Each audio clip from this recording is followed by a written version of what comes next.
Creative ভাইজান চ্যানেলের নতুন একটি ভিডিওতে আপনাকে ওয়েলকাম। আমি আজকে আপনাদের বানিয়ে দেখাবো মাত্র 10 টাকা খরচ করে এরকম smart lithium ion battery charger, যেটার মাধ্যমে আপনারা ঘরে পড়ে থাকা ল্যাপটপের ব্যাটারিটি সহজেই চার্জ করে নিতে পারবেন। চলুন তাহলে কথা না বাড়িয়ে ভিডিওটি শুরু করি। আমার হাতে যে পাইপটি দেখতে পাচ্ছেন এটির সাইজ হচ্ছে 3/4 ব্যাসার্ধের। এটি কনস্ট্রাকশন সাইডে ইলেকট্রিক্যাল কাজে ব্যবহার করা হয়। ছাদে ব্যবহারের পাইপের চিত্রটি স্ক্রিনে এখন দেখতে পাচ্ছেন। আমি একটি কনস্ট্রাকশন সাইট থেকে প্রায় 20 সেন্টিমিটার লম্বা সাইজের একটি টুকরা পাইপ সংগ্রহ করে নিয়েছি। এখন আমি পাইপের এক প্রান্ত ঘষে একটু মসৃণ করে নেব।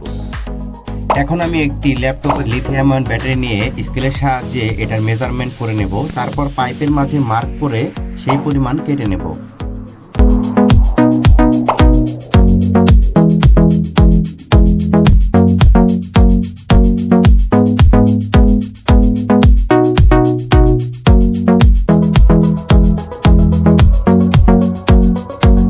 এরপর আমি একটি পিভিসি শীট নিয়ে নেব। এই পিভিসি শীট আপনার পিভিসি পাইপ থেকে সহজে তৈরি করে নিতে পারবেন। এই পিভিসি পাইপের সাহায্যে আমি আমার পাইপের মাপ দিয়ে গোল করে 4টি ব্লক কেটে নেব রাউন্ড শেপের জন্য।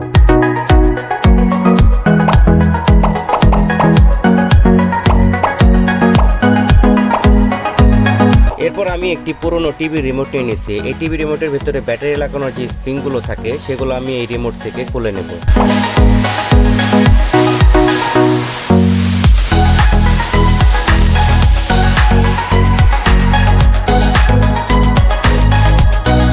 রিমোটের স্প্রিংগুলো পুরনো হলে এগুলোকে ভালো মতো ঘষিয়ে পরিষ্কার করে নিতে হবে, যাতে এখানে ঝালাই ধরানো যায়। এরপর আমি সাদা রাউন্ড শেপগুলো যেগুলো বানিয়েছিলাম পিভিসি পাইপের সাহায্যে সেগুলো ব্যাটারির কানেক্টর বরাবর বসিয়ে পয়েন্ট মতো দাগ দিয়ে নেব।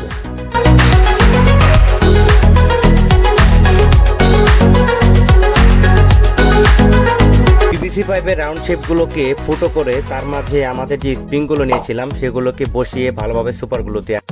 তবে আপনারা চাইলে এই পিভিসি পাইপ কাটার গুঁড়োর বদলে বালু অথবা লোহার যে গুঁড়ো আছে সেগুলো ব্যবহার করতে পারবেন, তাতেও কাজ হবে, কোনো সমস্যা নেই।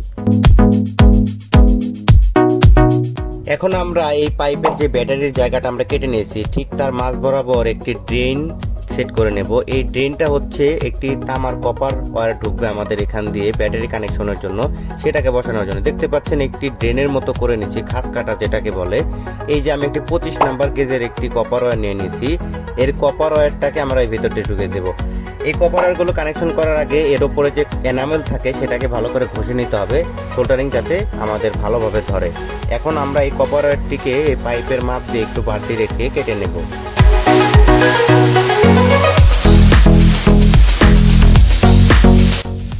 প্রথমে আমি আমার নেগেটিভ সাইডে স্প্রিং এর সাথে কপার যে ওয়্যারটি নিয়েছিলাম সেটাকে সোল্ডারিং করে নেব। এই যে দেখতে পাচ্ছেন খুব সুন্দর মতো এটা সোল্ডারিং হয়ে গেছে। এখন আমরা ঠিক এইভাবে পাইপের মাঝে এই স্প্রিংটিকে বসিয়ে নেব। এটি আমাদের নেগেটিভ সাইডের স্প্রিং।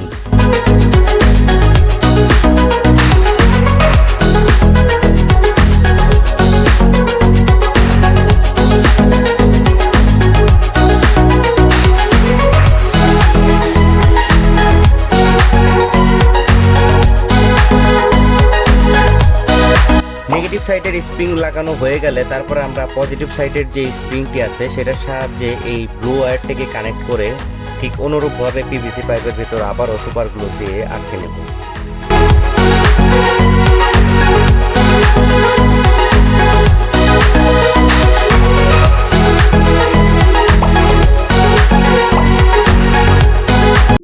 তো বন্ধুরা, আপনারা দেখতে পাচ্ছেন আমি একটি পিভিসি শীটের টুকরা নিয়ে নিয়েছি, তার ভিতরে একটি ব্লু এলইডি এবং একটি রেড এলইডি বসিয়ে নিয়েছি। এই এলইডি দুটিকে আমি পিভিসি শীটে সুপার গ্লু দিয়ে আটকে নিয়েছি এবং এলইডির পজিটিভ পিন দুটিকে আমি আলাদা করে রেখেছি এবং নেগেটিভ যে পিন দুটি আছে সেটিকে আমি দুটি একসাথে করে সোল্ডারিং করে দিয়েছি প্যারালাল ভাবে। এরপর আমি 4007 তিনটি ডায়োড নিয়ে এটিকে পরপর সাজিয়ে সিরিজ কানেকশন করে নিচ্ছি। আপনারা দেখতে পাচ্ছেন সাদা অংশগুলিকে আমি পরপর নিয়ে এটি সিরিজ কানেকশন করে নিচ্ছি। এখান দিয়ে আমাদের ইনপুটের পজিটিভ ভোল্টেজ ঢুকবে এবং এই পাশে আমাদের আউটপুট ব্যাটারির পজিটিভ ভোল্টেজ বের হবে। তো আপনারা স্ক্রিনে দেখতে পাচ্ছেন সংযোগটি আমি কিভাবে করে নিছি।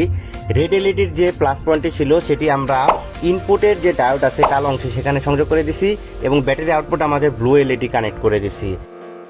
এই মডিউলটির কানেকশন বুঝতে যদি আপনাদের কোনো সমস্যা হয়ে থাকে, আমি আই বাটনে এবং ভিডিওর ডিসক্রিপশন বক্সে আমার আগের একটি ভিডিও রয়েছে এই মডিউল বানানোর, সেটা আপনারা দেখে নিতে পারেন।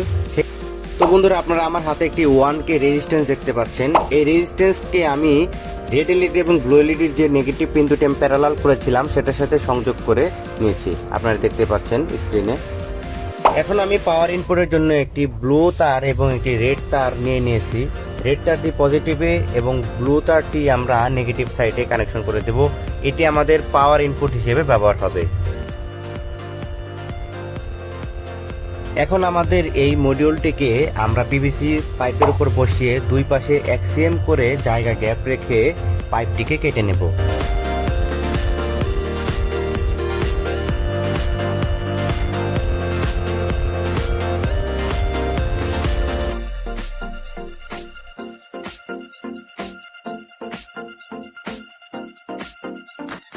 এখন আমরা পাইপের উপর এই মডিউলটিকে বসিয়ে আমাদের যে এলইডি দুটো রয়েছে সেটির মাপ করে আমরা দুই সাইডে দুটো মার্ক করে নেব এবং এই মার্ক অনুযায়ী দুটো ফুটো করে নেব, যাতে এলইডি দুটি ভিতর থেকে দেখা যায়।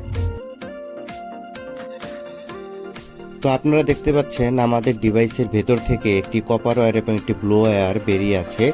এই কপার ওয়্যারটি হচ্ছে আমাদের নেগেটিভ স্প্রিং এর সাথে সংযুক্ত রয়েছে, তাই আমি এখন এই কপার ওয়্যারের সাথে একটি ছোট সাদা তার দিয়ে জাম্পার ওয়্যার কানেক্ট করে নেব।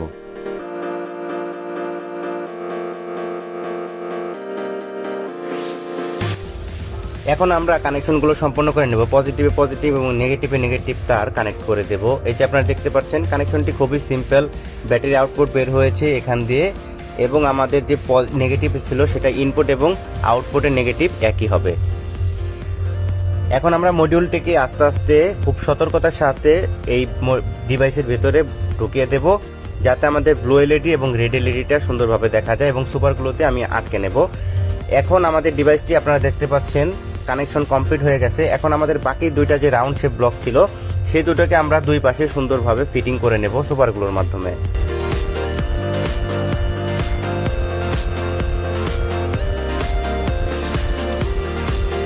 দেখতে পাচ্ছেন আমাদের সকল কানেকশন এবং ফিটিং কমপ্লিট হয়ে গেছে।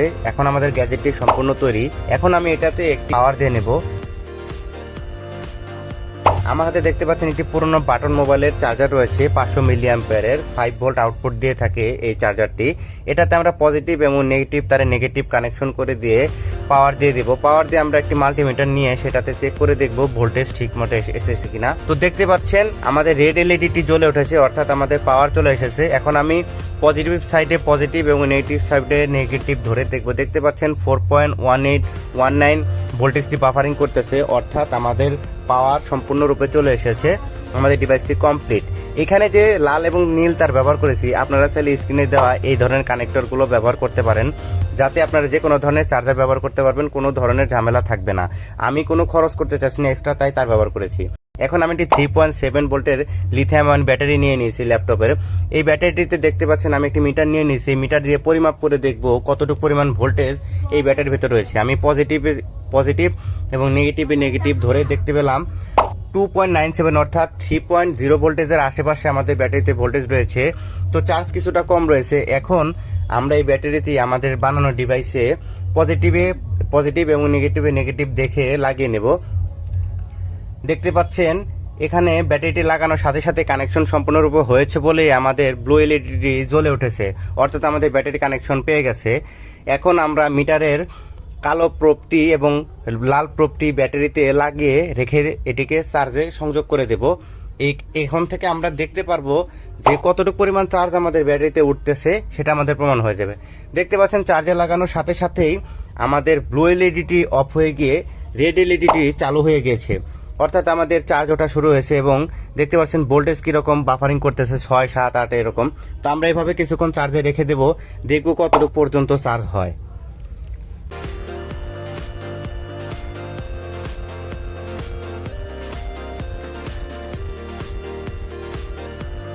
সুপ্রিয় দর্শক বন্ধুরা, আপনারা দেখতে পাচ্ছেন আমাদের 3.30 ভোল্টেজের চার্জ উঠে গিয়েছে। আমি চার্জারটি অফ করে দিব। এখন দেখতে পাচ্ছেন আমাদের ব্লু লিটি অন হয়ে গেছে, মানে আমাদের চার্জ হয়ে গেছে। আমরা এখানে কম ভোল্টেজের কম এম্পিয়ারের চার্জার ব্যবহার করেছি, তাই চার্জ উঠতে কিছুটা সময় লাগতেছে।